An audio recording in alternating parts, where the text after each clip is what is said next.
अस्सलाम वालेकुम नाजरीन, मैं गाजिया शबनम आप सभी का इस्तकबाल करती हूँ आपके अपने न्यूज़ मोमेंट में। तो चलिए बढ़ते हैं खबरों की तरफ, पर उससे पहले मैं आपसे गुजारिश करती हूँ, Please like, share, and subscribe, and forward YouTube channel News Moment. For more details and for advertisement, contact editor 9563830285. Deputy Editor Sunita Mahato 8609415270. तो चलिए बढ़ते हैं आज के पहले खबर की तरफ। आइए सुनते हैं आज़ाद नगर के रिहायशियों की दिक्कतें। आसनसोल से गाजिया शबनम के मुताबिक आसनसोल के कई इलाकों में डेवलपमेंट में खामियां रह गई हैं। कहीं पर ड्रेनेज सिस्टम सही नहीं है तो कहीं पर रोड की हालत खराब हो चुकी है। आइए देखते हैं उनकी हालत। एप्लीकेशन देने के महीनों बाद भी कोई कार्रवाई नहीं हुई। करके गया लेकिन उसके बाद से ऐसे ही है। हफ्ते में एक बार कभी आते हैं तो करके जाते हैं। उनसे मैंने बोला भी था उस टाइम के, सर हमको बार बार आपको कहना पड़ेगा ये बात। तो उन्होंने कहा नहीं ऐसा नहीं है, हम आके खुद से करके जाएंगे। लेकिन जो है उन्होंने ऐसा ही है, उनका आता पता ही नहीं है, कभी आते हैं कभी नहीं आते हैं। ये पूरा एरिया जो है मतलब ऐसे डस्टबिन में हो जाता है। अभी के टाइम में ऐसा है कि कोई डस्टबिन रखने के लिए हमारे पास जगह नहीं है। जो भी खाली एरिया है वो बस ऐसा डस्टबिन यूज़ हो जाता है। वो डस्टबिन यूज क्या यहाँ का फोटो ले लेंगे। यहाँ पे आपके ड्रेनेज सिस्टम का पूरा फैसिलिटी नहीं दिया गया है, इस बारे में आप क्या बोलेंगे? सबसे पहली जो प्रॉब्लम हमारी है ड्रेनेज की, उसकी वजह से जो है सबसे ज़्यादा बीमारियों का बहुत खतरा है हम लोगों को। रोड पे सारा पानी जो है घर का और नालियों का सारा पानी रोड पर रहता है, उससे काफ़ी लोगों को आने जाने में दिक्कत है। और नाली ना होने की वजह से और डस्टबिन ना होने की वजह से सारा कचरा जो है या तो लोग खाली मैदानों में फेंकते हैं या घर के बाहर ही फेंक देते हैं, तो उससे जो है वो एरिया बहुत पॉल्यूटेड हो गया है। और हमने काफ़ी कंप्लेन भी की थी अथॉरिटी को, लेकिन उसके बाद भी कोई हमें आउटकम जो रिज़ल्ट होता है वो नहीं मिला। और हमने जो है 2-3 एप्लीकेशन भी दिए थे। उसके बाद एक दीदी की बोलो वेबसाइट है, उन पर भी हमने काफ़ी कंप्लेन की, तो थोड़ी मोड़ी फैसिलिटी हमें प्रोवाइड की गई, जिससे हफ्ते में 1 या 2 बार जो है साफ़ सफाई के लिए लोग आते हैं। लेकिन हमें जो है प्रॉपर व्यवस्था के लिए अभी जो है सबसे जो इम्पोर्टेंट है हमारा वो ड्रेनेज का है, और दूसरा है लाइटिंग का, क्योंकि अभी 2-3 मसले बहुत हुए हैं मोहल्ले में, जिसमें चोरियाँ हुई हैं घर में, तो वो भी हम बहुत ज़्यादा फेस कर रहे हैं अभी के टाइम में। कंप्लेन करने के बाद भी आप लोगों को कोई फैसिलिटी नहीं दी गई जी है? नहीं, कंप्लेन हमने बहुत की है। हमने ये जो कॉपी है हमारी, हमने डीएम को ही भेजा है, अब हमारे जो काउंसलर हैं उनको ही भेजा है, और जो मेन चिट्ठी हमने की थी वो मेयर को की थी, लेकिन उसके बाद भी हमें कोई जो है फैसिलिटी अभी नहीं प्रोवाइड की गई। मतलब नाली का सुविधा नहीं मिला है, सो क्या आप लोग को क्या क्या है ना प्रॉब्लम फेस करना पड़ता है? प्रॉब्लम क्या है, यही है कि पानी गिरता है, मच्छर है, गंदगी है, वैसी घर में मच्छर वैसी लगेगा। लड़ाई वड़ाई होती है? हाँ, लड़ाई तो बराबर होता है, सबके लिए बोलेंगे झगड़ा तो बराबर रखा हुआ है, पर हम लोग नहीं करते। क्या दरकार है, पानी तो सभी का गिरा, नाली रहेगा तभी तो पानी निकलने का कोई सुविधा रहेगा। तो इससे तो मतलब आप लोग को लड़ाई झगड़ा होता है, तो इससे तो आप लोग को बहुत दिक्कत होता होगा। हाँ, तो इसी के लेके बोले यहाँ तो नया नया घर बना तो नया नया नाली निकल गए हैं, जितना पुराना घर है तो यहाँ कोई नाली का कोई सुविधा नहीं है। और कचरा जो है ज़मीन पे ही फैला रहता है। हाँ, बस यही हम लोग झाड़ू लगाते हैं, आग जलाते हैं, और क्या। अच्छा, अब यही है कि जितना जल्दी बन जाएगा तो उतना जल्दी अच्छा है। काहे कि कितना बार हम आप ही लेकर के गए हैं, इधर आए हैं, पर अभी तक कोई सुनवाई नहीं हो रहा। जैसा कि हम सब जानते हैं, हिंदुस्तान में मिठाई के बगैर हम किसी भी त्यौहार का तस्वुर भी नहीं कर सकते हैं। इसलिए मैं आपके साथ आज एक ऐसे दुकान का जिक्र करूंगी जिसकी मिठाइयाँ और नमकीन पूरे आसनसोल में मशहूर हैं। कच्ची भाजा आसनसोल में वाहिद एक ऐसा दुकान है जो अपने अलग तरीकों के लिए मशहूर है। ये दुकान तकरीबन 100 साल पुरानी है। इनके पास कुछ बहुत से मुनफरिद मसनूआत हैं। इनके पास आपको खाकरों की काफ़ी सारी किस्म देखने को मिलेगी जो पूरे आसनसोल में नहीं है। ये इतना जायकेदार है कि सुनते ही मुंह में पानी आ जाता है। ये दुकान SBI बैंक के अपोजिट तरफ सिमरन राय रोड आसनसोल में मौजूद है। डिटेल्स के लिए आप राब्ता कर सकते हैं 0341230517 या फिर 9547356154। तो कुछ जायकेदार मुनफरिद मसनूआत के बारे में जानते हैं, जैसे मेथी खाकरा, मसाला खाकरा, सादा खाकरा, मंचूरियन खाकरा, चीज़ खाकरा, बनाना चिप्स, बनाना स्टिक्स, रोस्टेड पीनट्स, सोया स्टिक्स, थेपले वगैरह। Asansol municipal corporation board of administrator के चेयरमैन जतिंदर तिवारी ने कहा कि मुझे कल मंगल की रात कोलकाता से हिदायत दी गई है कि 18 तारीख तक मैं किसी भी पार्टी को दे सकता हूं। मीटिंग या ट्रेड यूनियन के इजलास में मत जाएं। मुझे नहीं मालूम कि इसकी क्या वजह है। अगली बार जब मुझे इनकार कर दिया गया था तो मैं नहीं आया, लेकिन इस बार मैंने वादा किया था कि वैसे भी आऊँगा। ये तृणमूल के जिला सदर की हैसियत से मेरा आखिरी बयान हो सकता है। कहा कि अगर तृणमूल में ममता बनर्जी के बाद कोई मकबूल रहनुमा मौजूद है तो वो शुभेंदु अधिकारी हैं और ये सच है। कहा कि इसे शुभेंदु अधिकारी के साथ बैठ जाना चाहिए ताकि वो ये देख सके कि वो नाराज़ क्यों हैं और वो इस तरह की बातें क्यों कर रहे हैं। इनका क्या ऐतराज़ है, इन्हें बात करनी चाहिए थी, लेकिन हम जैसे छोटे पैमाने पर कायद के मसाइल हल करने के काबिल नहीं हैं, तो फिर शुभेंदु अधिकारी के मसाइल क्या हल करेंगे। जतिंदर कुमार तिवारी ने गुस्से का इजहार करते हुए कहा कि ये तृणमूल के जिला सदर की हैसियत से इनका आखिरी बयान हो सकता है। आइए सुनते हैं इनकी आवाज में। গুলি সামনে লড়াই করেছে, তারপর সে নেতা হয়েছে, তার দিয়ে তোমার মুখে মানায় না। মমতা বন্দ্যোপাধ্যায় দুটো কথা বলেন সেটা মানায়, তোমার মানায় নাকি? ভাবি হাকিম বলবে গিয়ে শুভেন্দু অধিকারীর বিরুদ্ধে কথা, সেটা মানায় নাকি? এটা তো ঘটনা যে তৃণমূল কংগ্রেসে মমতা বন্দ্যোপাধ্যায় পর সবচেয়ে পপুলার লিডার যদি কেউ আছে সেটা শুভেন্দু অধিকারী। এটা তো ঘটনা, কিন্তু অস্বীকার করার কোনো উপায় নেই। এটা উচিত ছিল, যারা নেতারা আছে তাদের উচিত ছিল যে ভুল বুঝাবুঝি আছে সেটা মিটিয়ে নেওয়া। এটা উচিত ছিল শুভেন্দু অধিকারীর সঙ্গে বসে আলোচনা করা যে আপনার আবেগ কি আছে, কেন আপনি একটু অন্যরকম কথা বলছেন, এবং যেখানে আপত্তির কথা ছিল সেটা মিটিয়ে নেওয়ার। কিন্তু এটা আমাদের মতো ছোট মাপের নেতা আমাদের সমস্যাই মেটায় না, এরা শুভেন্দু অধিকারীর সমস্যা কি মেটাবে? এরা ভাবে সব অন্য কারো জন্য জায়গা ছাড়ো, সব আমাদের চাই। আরে ভাই, সরকার দলটাই চলে গেলে তুমি কি নিয়ে রাখবে? দলটাকে বাঁচতে দাও। দলটাকে যদি বাঁচিয়ে রাখতে হয় তাহলে তো মানুষের কথা বলতে হবে, মানুষের জন্য লড়াই করতে হবে। এই গ্রেফাইটের জন্য জেলা সভাপতি হওয়ার পর অন্তত 20 বার আমাকে আমাদের দলের লোকেরা কথা বলে, ঠিক আছে একজনকে দায়িত্ব দেওয়া হয়েছে, এবার শ্রমিক সংগঠনের কাজ উনি করবেন। কিন্তু কয়েক মাসের মধ্যে এটা পরিষ্কার হয়ে গেল যে ওই পদ লোক দেখানো পদ, বাইরের লোককে দেখিয়ে দেওয়া হলো ওই যে ওনাকে দায়িত্ব দেওয়া হয়েছে, আর ভেতর থেকে অন্য সিস্টেম তৈরি করে ওনার কথা চলবে না। মানে বাইরের লোকের কাছে তুমি খারাপ হও, লোক বলবে যে ভাই আপনি দায়িত্বে আছেন কেন কাজ করছেন না, আর ভেতরে ভেতরে আপনার চলবে না। দলে সে একই জিনিস, আমার দলের সভাপতি আমি, আর সভাপতিকে মেসেজ করে জানিয়ে দেওয়া হলো 18 তারিখ অবধি আপনি কোনো মিটিং মিছিল করবেন না। বিজেপি মিটিং মিছিল করবে, সিপিএম মিটিং মিছিল করবে, আর আমি তৃণমূল কংগ্রেসের জেলা সভাপতি 18 তারিখ অবধি একজন নেতার ইচ্ছা হয়নি বলে আমি মিটিং মিছিল করতে পারবো না। আজও কোথাও শুনেছেন এই ধরনের নির্দেশ? কোথাও শুনেছেন যে কোনো মিটিং মিছিল করবেন না? কেন এই মিটিং আজকে আসার আছে তাই এইভাবে আমাকে আটকে দেওয়া হবে। আমি পরিষ্কার করে বলে দিয়েছিলাম যে না, অবশ্যই যা দুটো জিনিস আছে কেড়ে নিতে পারেন। এক, জেলা সভাপতি পদ কেড়ে নিতে পারেন, মাইন্ড মেকআপ করেই রেখেছি, বলার 1 মিনিটের মধ্যে ছেড়ে দেবো। দ্বিতীয়, আসানসোল কর্পোরেশনে প্রশাসক করে রেখেছেন, সেটাও কেড়ে নিতে পারেন, সেটার জন্য মাইন্ড মেকআপ আছে, বলার 1 মিনিটের মধ্যে। উপস্থিত আমাদের এই জেলার শ্রমিক সংগঠনের সভাপতি, বিধায়ক, দলের জেলার কোঅর্ডিনেটর বিশুদা, আমাদের অন্যান্য সমস্ত নেতৃবৃন্দ দুর্গাপুরে উপস্থিত আছেন। বারবার বলা হচ্ছে যে দলের জেলা সভাপতি জিতেন্দ্র তিওয়ারি বক্তব্য রাখবেন। আমি যেটা ফিল করছি যে দলের জেলা সভাপতি হিসাবে হয়তো এটা আমার শেষ বক্তব্য, কেননা কাল রাত্রে কলকাতা থেকে আমাকে নির্দেশ দেওয়া হয়েছে যে পালস বোঝেন না, তাই এই ধরনের নির্দেশ দেয়। 18 তারিখ আপনি দিদির সঙ্গে দেখা করতে যাচ্ছেন? এটা অন্য কথা, ওটা আমরা দলের কথা।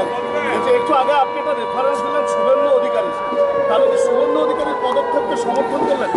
শুভেন্দু অধিকারী, আমি এটা বলেছি যে ববি হাকিম আর শুভেন্দু অধিকারী যদি তুলনা করা হয় তাহলে শুভেন্দু অধিকারীর কন্ট্রিবিউশন ববি হাকিমের চেয়ে অনেক বেশি আছে। বলছিলেন না দলীয় সভাপতির পদ থেকে এখন সমস্ত কাজকর্ম থেকে বিরত থাকার নির্দেশ দিয়েছেন, এটা কি কোথাও অপমানজনক মনে হয়েছে আপনার কাছে? দেখুন, এই ধরনের কোনো নির্দেশ দেওয়া হয়নি, কিন্তু হ্যাঁ এই মিটিংয়ে মূলত আমি যেটা বুঝতে পেরেছিলাম যে আজকে মিটিংটায় ওনার আসতে দিতে চাইছিল না, আমাকেও আসতে দিতে চাইনি, বিশুদাকেও চেয়েছিল এই মিটিংটা না করুন। কেউ অনেকে আছে যারা চাইনি যে আজকের মিটিংটা হোক বা চাইনি যে আমরা দুজন মিলে এই মিটিংটা করি। এতদিন পর্যন্ত বিরোধীরা একটা আওয়াজ তুলছিল যে কাটমানির খেলা চলছে তৃণমূল কংগ্রেসে, আজ কার্যত আপনার এবং বিশ্বনাথ পাটিয়ালের গলাতেও কিন্তু শোনা গেল সেই একই কথার পুনরাবৃত্তি। তাহলে কি কোথাও এস্টাবলিশড হলো যে তৃণমূল কংগ্রেস কাটমানির খেলাতে ব্যস্ত? কয়েকজন ব্যক্তি তো এর সঙ্গে যুক্ত আছেই, তো আমরা তো এটাই বলছি যে ওই ব্যক্তিদেরকে সরিয়ে দাও, তৃণমূল ইমেজ ক্লিন হয়ে যাবে। মমতা বন্দ্যোপাধ্যায়ের বিরুদ্ধে এর কোনো এলিগেশন নেই। তৃণমূল কংগ্রেসের কয়েকজন ব্যক্তি তারা খারাপ কাজ করছেন, তারা অনৈতিক কাজ করছেন এবং সে পাপের বোঝা আমাদেরকে বহন করতে হচ্ছে। সেই জন্য তো আমরা চাইছি যে ওই ধরনের ব্যক্তিদেরকে সরিয়ে দাও, যারা ক্লিন ইমেজে প্রচুর মানুষ আছেন, যারা মানুষের জন্য কাজ করতে চান, তাদেরকে সামনে রাখুক, তাহলে দলের ভাবমূর্তি ভালো হবে। যে শুভেন্দু অধিকারীর মতো নেতারা যেখানে দলত্যাগী হচ্ছেন, সেখানে মমতা বন্দ্যোপাধ্যায় কিন্তু কখনো বরফ গলানোর জন্য নিজে এগিয়ে আসছে না। বারংবার আপনার এবং বিশ্বনাথ পাটিয়ালের কণ্ঠ শোনা গেল দিদির প্রতি একটা আবেদন, একটা অনুরোধ। দিদি যদি আপনাদেরকে ডেকে থাকেন তাহলে কি দলের প্রতি আবার আপনারা ঠিক সেই সবাই ভূমিকা নিয়ে দলেই আছি। আর দিদি নিয়ে কোনো মন্তব্য করার মতো বড় লেভেলের লিডার আমরা নই। দিদি আমাদের সবার মাথার উপরে আছেন, বাংলার সবার মাথার উপরে আছেন। ন্যাচুরালি ওনার নিয়ে মন্তব্য করার মতো জায়গায় আমরা নেই। কিন্তু কলকাতার লিডাররা যেটা করছেন, বারে বারে আপনি অভিযোগ তুলেছেন, আজ গত 2-3 দিন ধরে কলকাতার নেতারা যা করছেন, বিশ্বনাথ বাবুও তাই বললেন একই কথা। তাহলে কি দিদির কন্ট্রোলে তারা নেই, এমন প্রশ্ন তো উত্তর শুরু। আমরা এটা কেন বলবো যে দিদির কন্ট্রোলে তারা নেই? আমরা তো আমাদের বক্তব্য দিদির কাছেই পৌঁছে দিচ্ছি। আসানসোলে, দুর্গাপুরে মানুষ কি চায় সেটা আমার বক্তব্যের মাধ্যমে আপনারা জানতে পেরেছেন, বিশুদাও তাই বলেছেন। আমরা তো দিদির কাছেই এই বক্তব্য তুলে ধরতে চাইছি যে এই অঞ্চলের মানুষ আপনাকে খুব ভালোবাসেন এবং আপনার প্রকৃত সৈনিক হিসাবে প্রচুর ছেলেরা আছে যারা কাজ করতে চায়, তাদেরকে সে কাজ করার সুযোগ করে দাও, এইটুকু চাইছি।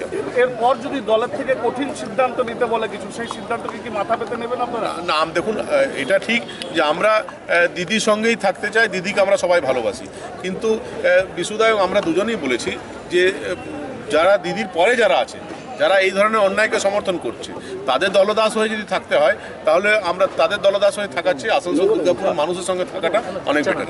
তাহলে কি যদি এরপর দল থেকে আপনাদেরকে বিতাড়িতই করে, যেভাবে আপনারা বললেন, যে আশঙ্কার কথা শোনালেন যে বিকালের মধ্যে হয় বিশুর কাছে নয় আমার কাছে এমন কিছু সংবাদ আসবে যেটা দুঃসংবাদ। না, যেহেতু গতকাল এই ধরনের একটা মেসেজ এসছে, আমাকেও ওনাকেও দেওয়া হয়েছে মিটিংটা ক্যান্সেল করে দাও, এটা কার স্বার্থে করা হলো?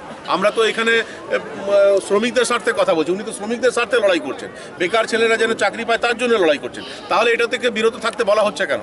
যারা বিরত থাকতে বলছে তারা কারা? তাদেরকে पुरुलिया में 16 दिसंबर को जिला पुरुलिया के काशीपुर कानून साज असेंबली के तहत काशीपुर ब्लॉक के बेकू इलाके के प्लास्कोला सोनाई जंकी गांव में बंग साउंड यात्रा प्रोग्राम के तीसरे मरहले में लोगों को रियासती हुकूमत के मुख्तलिफ मंसूबों के बारे में आगाह किया गया। इस तकरीब में MLA स्वपन कुमार बलतरिया बुनियादी तौर पर मौजूद थे। मालूमात के मुताबिक पिलाशकोला गांव में MLA स्वपन कुमार बलतरिया और इनके साथियों ने घर घर जाकर मगरबी बंगाल हुकूमत की तरफ से पिछले 10 सालों में किए गए फलाह व बहबूद और अवामी कामों के बारे में लोगों को आगाह किया। इसके साथ ही इन्हें कामों की एक फहरिस्त भी दी गई। MLA ने अवाम से अपील की कि वो आइंदा असेंबली इंतखाबात में तृणमूल को वोट दें और वजीर आला ममता बंदोपाध्याय का हाथ बुलंद करें ताकि अपग्रेडेशन के जरिए रियासत और रियासत के अवाम को तरक्की दी जा सके। इन्होंने कहा कि रियासत और रियासत के अवाम को सिर्फ तृणमूल के दौरे हुकूमत में ही फ़ायदा हो सकता है।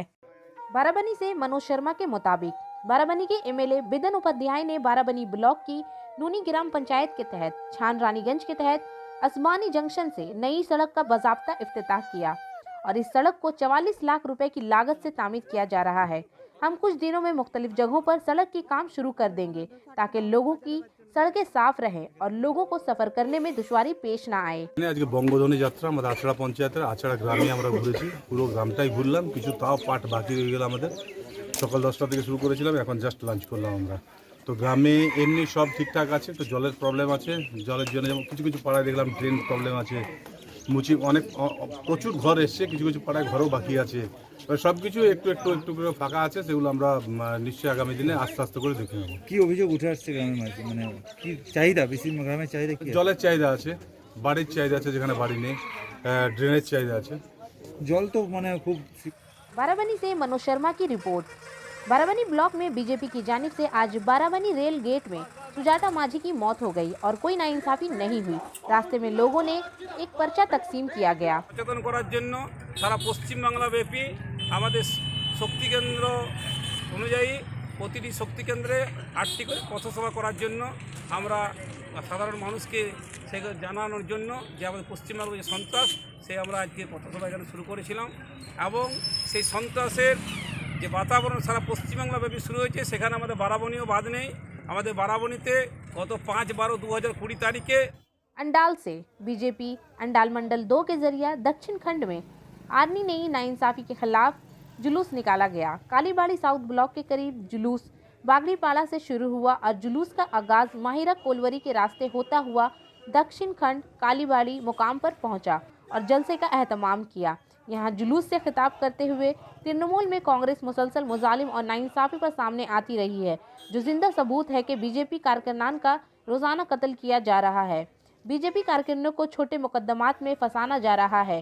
इसके खिलाफ पूरी रियासत में और नाइंसाफी नामी एक प्रोग्राम शुरू हुआ। हमने जनूबी झुंड में अपने जुलूस का वो हिस्सा अंजाम दिया है। इस मुहिम को कामयाब बनाने में शमशेर सिंह, जयंतु मिश्रा और कम्युनिटी के दीगर मेंबरान मौजूद थे। ये मुहिम और भी आगे जारी रहेगी।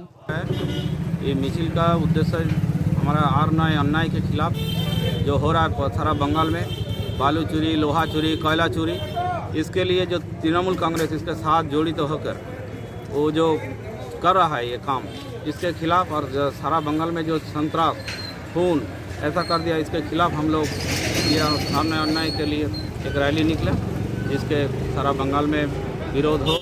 दुर्गापुर में गैरकानूनी हुक्का सलाखें बगैर इजाजत के दुर्गापुर सिटी सेंटर के वस्त में चलाई गई। मंगल की रात खुफिया इतला की बुनियाद पर दुर्गापुर पुलिस ने अंबुजा बंगाल हुक्का बार पर छापा मारा और इसे बंद कर दिया। छापे के दौरान बहुत से लोग अपनी बाइक छोड़कर फरार हो गए। इसी दौरान पुलिस ने 1 दर्जन के करीब नौजवान मर्दों और ख्वातीन को पकड़ लिया और इन्हें थाने ले गए।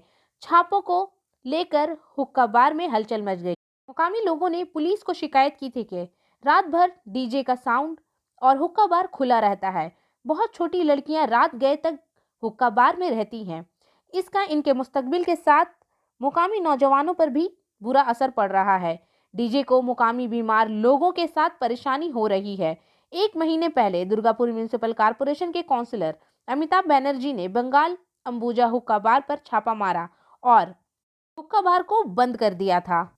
मंगल की रात किसी की सालगिरह की तकरीब चल रही थी। रात गए तक पुलिस को डीजे के खेल और नौजवान के हुक्का बार की तरफ देखने की इत्तला मिली। जब इस सिलसिले में पुलिस से पूछा गया तो इन्होंने कहा कि मामले की तफ्तीश जारी है, फौरी कार्रवाई की जाएगी।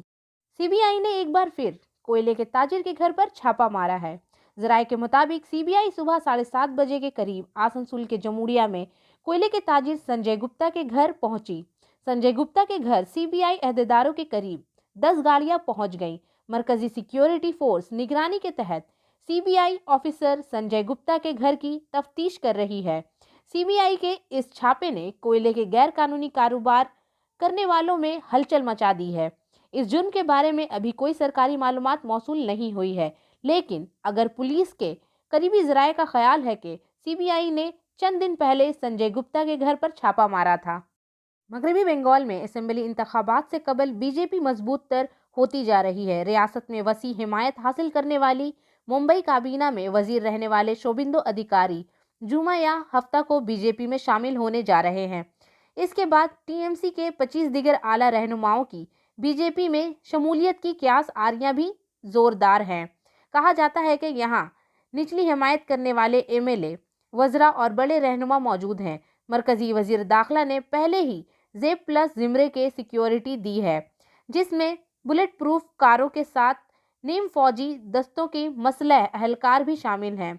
अब टीएमसी के 25 रहनुमाओं की फहरिस्त बनाई गई है, जिनको ये तहफ़्फ़ुज़ देना है। ज़राए ने बताया कि ये तमाम रहनुमा बीजेपी के नायब सदर मुकुल राय और रियासती इंचार्ज कैलाश विजय वर्जिया से राब्ते में हैं।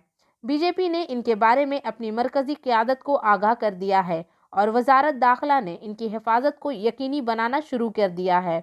दरअसल रियासती हुकूमत हुक्मरान जमात के मेंबरान असेंबली और वज़रा को तहफ़्फ़ुज़ फराहम करती है। ममता ने काबीना से इस्तीफ़ा देने के साथ शुभेंदु अधिकारी ने बंगाल हुकूमत से हासिल करदा Z+ की सिक्योरिटी से भी दस्तबरदारी कर दी। इस तरह टीएमसी के बाकी एमएलए और वज़रा जो जल्द ही बीजेपी में शामिल होने जा रहे हैं, इनको भी अपनी सिक्योरिटी छोड़नी होगी। लिहाजा वज़ारत दाखिला ने पहले ही इनकी हिफाजत को यकीनी बनाने के लिए तैयारियां कर ली हैं। विद्यासागर आर्ट गैलरी आसनसोल में स्कल्पचर की सोलो नुमाइश। आसनसोल में ये पहली बार है कि श्री सुशांता राय के मुख्तलिफ किस्म के मुजस्समे साजी और मशहूर शख्सियात के खसूसी काम मोम के मुजस्समों को इस नुमाइश में आवेज़ा किया गया है। यहाँ पर बंगाली अदाकार मरहूम श्री सुमित्रा चट्टोपाध्याय और मशहूर अदाकार मरहूम सुशांत सिंह राजपूत के मुजस्समे भी मौजूद है। ये एग्जीबिशन 19 दिसंबर 2020 से 5 जनवरी 2021 तक 2:30 बजे दोपहर से शाम 7:30 बजे तक रहेगी। और आखिर में हमारा SMS of the moment. Love is patient, love is kind, it does not envy, it does not boast, it is not proud, it does not dishonor others, it is not self-seeking, it is not easily angered, it keeps no records of wrongs. Love does not delight in evil, but rejoices with the truth. It always protects, always trusts, always hopes, always preserves. मोहब्बत सब्र है, मोहब्बत मेहरबान है। ये हसद नहीं करता, ये घमंड नहीं करता, फ़ख्र नहीं करता, ये दूसरों की बेइज्जती नहीं करता, ये खुद तलब नहीं है, आसानी से नाराज़ नहीं होता, ये गलतियों का कोई रिकॉर्ड नहीं रखता। मोहब्बत बुराई से खुश नहीं होती है, बल्कि सच्चाई के साथ खुश होती है। ये हमेशा हिफाजत करता है, हमेशा एतमाद करता है, हमेशा उम्मीद करता है, हमेशा इस्तकामत का मुजाहिरा करता है। तो इसी के साथ मैं आपसे इजाज़त चाहूँगी, पर उससे पहले please like, share and subscribe. अस्सलाम वालेकुम।